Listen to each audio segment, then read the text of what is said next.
Estamos de volta aqui com um papo completamente instigante. Tenho certeza que para vocês, porque para mim também tá formidável.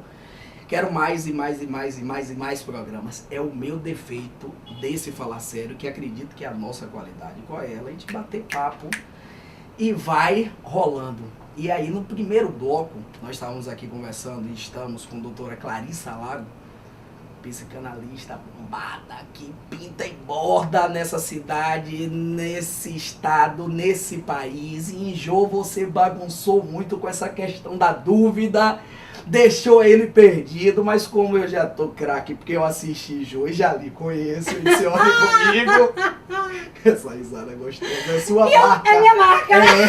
Eu adoro essa minha risada. E o pior é que às vezes aqui, quando os meninos estão falando, quando eu digo os meninos, porque eu acho que eu faço uma clínica bem feita com adulto jovem e adolescente, né? Massa. Quando eu digo assim, sabe, assim, por exemplo, eu conheço meu limite, né? Por exemplo, idoso é uma coisa que eu não faço legal. Eu normalmente encaminho para alguém. Recebo, faço acolhimento, mas eu acho que eu trabalho legal com adolescente, com adulto jovem, com gente da nossa idade. Né? Muito obrigado. Coisa assim, 18 anos. 18, 19, até uns 50 anos, 55, eu acho que eu faço um trabalho legal. Será que é por isso que você às vezes gosta então de gente a mais do que o dos 50? Não, gente, aí, não, vamos com calma. Eu acho que deve ser por isso. Você reserva essa faixa etária para fora consultório. Aí você já vai querer entrar na minha intimidade, entendeu? Por falar em sua intimidade, aí eu já achei que você ficou paranoica. Achei. Foi porque Porque eu quero a resposta de você. Como é que alguém se torna paranoico? a paranoia, veja bem, não é uma coisa... Deixa eu pedir a você, só para dar uma respirada. Ah, Fiz essa provocação toda para entrar neste assunto. Esse é o livro de Clarissa Lago, de Marisa Marques, Paranoias. E que a pergunta instigante é essa. O objetivo é exatamente isso. Clara, e aí? Todo mundo é paranoico?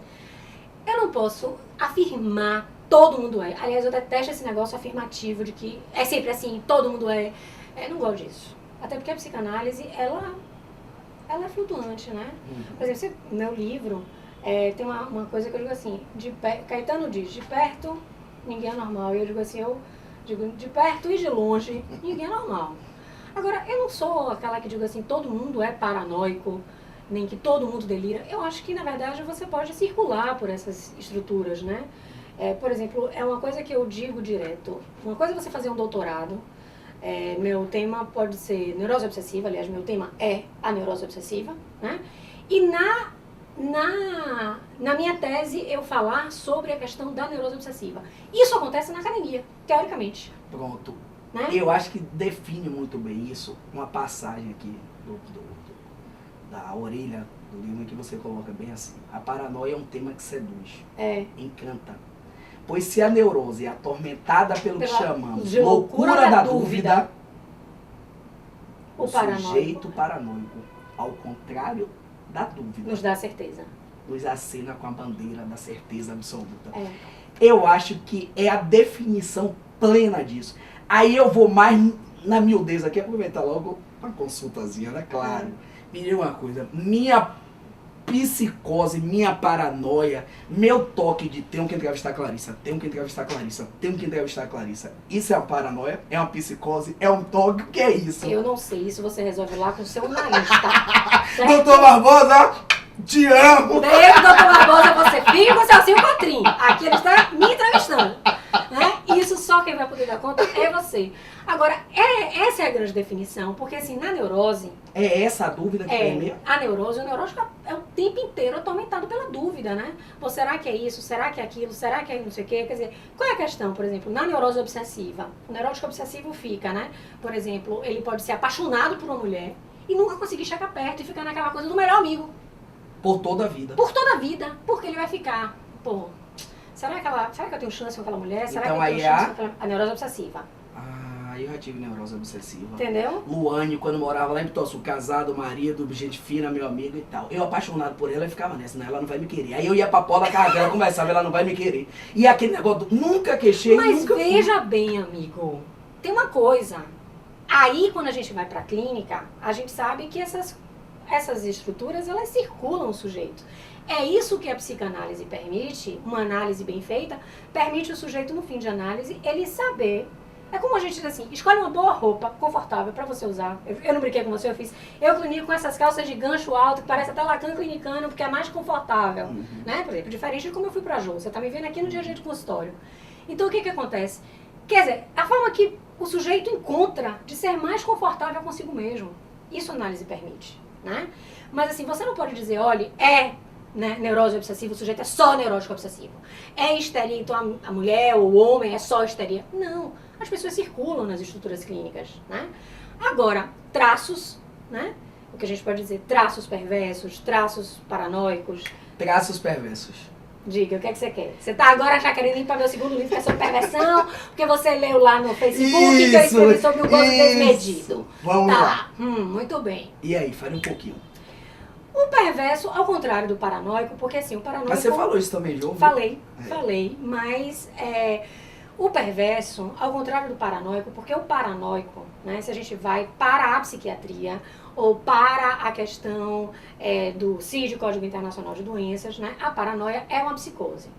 A psicose está na foraclusão, que a gente chama o sujeito não reconhece a lei. Né? Uma lei a priorística. Isso eu falei em Jô. Isso, né? Foi perfeito. Isso eu falei em Jô. Tá claro, não tá lacanês, o pessoal que não é freudiano, lacaniano, será que me entende? Muito. Então pronto. Então assim, o psicótico é aquele que não reconhece a lei. Doutora, além da doutora é a professora. Pois é, o psicótico é aquele que ele não tem como, né? A ele não foi apresentado, né? Então, é o que a gente chama, tá na fora-clusão, ou seja, tá fora da clusão. Inclusive é um termo jurídico, né? Juridicamente a gente diz, tá fora clusiva, assim, tudo que já foi prescrito, né? Por isso que os psicóticos no direito, alguns são inimputáveis, né? Quando a gente vai avaliar crimes, né? É inimputável. E aí o que acontece? Diferente da perversão. Porque o perverso, ele reconhece a lei, só que ele desmente. Ele passa por cima dessa lei. Sei que ela existe, porém não devo nada a ela e vou fazer. Vou fazer. Por exemplo, o perverso é aquele que é excelente sedutor, né? Por isso que eu sempre brinco quando eu dou aula de perversão. Semana passada eu apresentei no Espaço Mébius esse trabalho, Um Gozo Desmedido, e eu dizia, né, que assim, que o sonho do neurótico é se bater com o histérico, por quê? Porque a fantasia, né? Perversa, nós neuróticos temos, mas a gente não tem coragem de realizar. O que é que o perverso faz? Realiza. Põe ato. Agora, só que o perverso, ele não consegue se dar conta, no final da história, que ele é um bom bobo da corte. Tanto que se você vir no meu Facebook, né, a fotozinha do lado de Um Gozo Desmedido, é uma foto de um bobo. E ele foi proposital. Eu tenho um relacionamento, sei de que a minha agressão física, eu posso ser enquadrado na Lei Maria da Penha, mas eu vou e cometo o ato físico de violência, mesmo sabendo que existe a Lei Maria da Penha. Eu sou perverso. Mas, repare bem, tudo depende de um texto e de um contexto. Eu não gosto de nada, esses exemplos... 2 mais 2 são 4. Não, em psicanálise não é assim. Né? Certo. Em psicanálise não é assim. Porque pode ter um terceiro aí que, né, enfim, pode ter uma coisa a mais e que né, você não tem uma definição. Você não pode definir. Né? Tanto que no texto que eu escrevi na semana passada eu apresentei... Todo paranoico é um neurótico ou todo neurótico é um paranoico? Não é essa a questão. Não é essa a questão de todo, não. Você pode ter um neurótico com traços paranoicos e traços perversos, né? E você pode ter, por exemplo, um paranoico com traços neuróticos, e aí sim a análise pode dar conta disso, que você vai puxar isso, né, para que ele conviva com a psicose dele. Por exemplo, Schreber, que eu traço no meu livro, o cara é inteligentíssimo. Por que eu fiquei apaixonada por Schreber e fui escrever sobre Schreber? Né? Porque, assim, ele conseguiu, assim, para mim, Schreber, para Freud era um caso de paranoia, né? Schreber nunca foi analisante de Freud, escreveu Memória de um Doente dos Nervos. Você já leu esse livro, Memória de um Doente dos Nervos? Eu fiquei apaixonada, porque assim, ele escreve quando ele está recluso no hospital psiquiátrico. Sobre a doença dele. Aliás, não vou fazer isso não, doutor Barbosa, mas quando ela estiver viajando, acho que eu vou vir pra cá, porque aqui o que tem de Freud, de Lacan... Então você vai lá pra casa, minha biblioteca é maior, minha biblioteca... Isso aqui é o que não deu em casa. Minha biblioteca de casa é enorme. Você precisa conversar com minha arquiteta. Minha arquiteta, quando... ela fala assim, Clarissa, você tem quantos anos? Na época que eu tava indo... Clarissa, dona de casa, que chama arquiteto pra projetar, nessa hora, continua psicanalista ou não é Continua, pior que psicanalista? continua. Tem uma amiga minha que diz, Clara, pare de teorizar, você não é psicanalista. Eu fiz, sou psicanalista até dormindo, porque até quando a gente sonha, o sonho é revelador. A gente saiu daqui e foi pra um barzinho tomar uma cervejinha. Sou psicanalista. Tem alguma hora que você se cobra e diz, pare com isso, você tá no meio do carnaval, tem que Eu não ser brinco clara carnaval? aqui. Não brinca carnaval? E uma marchinha? Não brinco carnaval. Esse ano, como eu tava no Rio de Janeiro, E brinca o quê? brinco com as palavras, com jogo de palavras. Dança o quê? Não sei. Não dançando muito, não. Acho que eu danço com a vida. E o que é que a vida dança com Clarissa? A vida não dança comigo. Eu que pego minha vida e danço com ela. O que é que Clarissa mais ama fazer? Psicanalizar. Se Clarissa pudesse voltar ao tempo, o que não faria? Talvez eu não tivesse me casado. Se Clarissa, bem na verdade, que trocou pela psicanálise. Troquei pela Calma. psicanálise. Eu fiz uma boa troca. Se Clarissa tivesse que fazer de novo, o que faria? Voltaria a estudar no Marista. Isso, Seria no meu ACDF. Cantaria nos FEMIs e ganharia os prêmios que eu ganhava. Eu acho que se eu faria isso, eu voltaria no tempo. Você lembra do hino do FEMI? O FEMI Me chegou. chegou. É legal. Me diga uma coisa, Clara. Se você pudesse hoje reescrever a história da psicanálise, você começaria por onde? Ou não começaria? Eu começaria com essa questão de que acho que nós psicanalistas precisamos ser mais leves. Acho que os psicanalistas precisam ser alguns menos ortodoxos, né? Por exemplo, eu tenho uma relação muito bacana com o meu analista atual, que foi meu primeiro analista. Eu tenho uma relação de transferência com ele. Eu digo a ele, você faz realmente essa função paterna, né? Hoje, antes de vir para cá, eu disse, Celcinho, eu tô indo para análise. Você quer conversar comigo, né? Num dia que nem era dia meu aqui em Salvador, né? Você sabe que eu vivo na ponte aérea, Salvador-Rio. Quinta-feira eu tô embarcando pro Rio de Janeiro e, enfim, eu trabalho em Salvador, estudo no Rio, trabalho em São Paulo, essa vida louca que você me conhece, sabe? Eu hoje, quando eu saí da análise, eu fiz assim, Aurélio, eu preciso te abraçar. E ele levanta e me abraça, né? Então, assim, é um psicanalista que, tudo bem, já é um senhor vai fazer 70 anos e tem anos aí pela frente, né? Mas, por exemplo, um dos grandes psicanalistas que eu amo, que é Emílio Rodrigues, a coleçãozinha dele tá ali, né? Pô, pra mim, Emílio Rodrigues foi o cara, velho, que ia analisar andando com os analisantes na praia. Eu morro de vontade de fazer isso. Já fiz, inclusive, uma analisante minha, né? Assim, posso falar porque o caso clínico já foi encerrado e, enfim... ela um dia estava muito mal e tinha essa coisa, né? Eu fiz, bora, a gente mora em Salvador, Bahia, Brasil, bora lá na praia, né? E você se acha precoce? Me acho. E pago um preço muito alto por isso, né? Se pudesse corrigir um parafusozinho lá atrás, você corrigiria para não ser tão precoce, para não pagar esse preço? Ele perguntou isso porque eu sou o curioso caso de Benjamin, aquele filme. Eu nasci com 100 anos, já estou em 65. E eu me cobro muito disso. Meu Deus, eu preciso curtir a vida, eu preciso estar despido da profissão. Eu me sinto perdendo tempo se eu estiver curtindo, se eu não estiver pensando em algo que na minha cabeça eu tenho que crescer profissionalmente. Então eu, se pudesse voltar atrás um pouco, eu começava a análise desde os 2 anos de idade para ver se me apertava mais, para eu ter esse lado um pouquinho de curtir mais um pouco como ser humano. Celcinho, eu comecei com 5, né? Eu acho que eu curto muito minha vida. Por exemplo, eu adoro sair com minhas amigas, adoro sentar para tomar um bom vinho. E eu preciso lhe convidar para que a gente passe uma mensagem para quem está nos assistindo, que tenha se interessado por esse tema e que de repente possa entrar nessa área.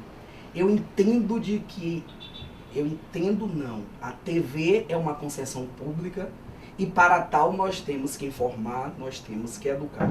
E eu faço questão de utilizar o meu programa para isso. Eu quero que quem esteja assistindo a gente saia da entrevista dizendo, olha, eu aproveitei daquela entrevista não só de conhecer duas pessoas, Celcinho e Clarissa Lago, mas também eu aproveitei, eu entendi de que eu posso ser uma psicanalista, eu entendi de que eu tenho que fazer uma análise, eu entendi que eu tenho que fazer algo. Então, qual é a mensagem que Clarissa deixa,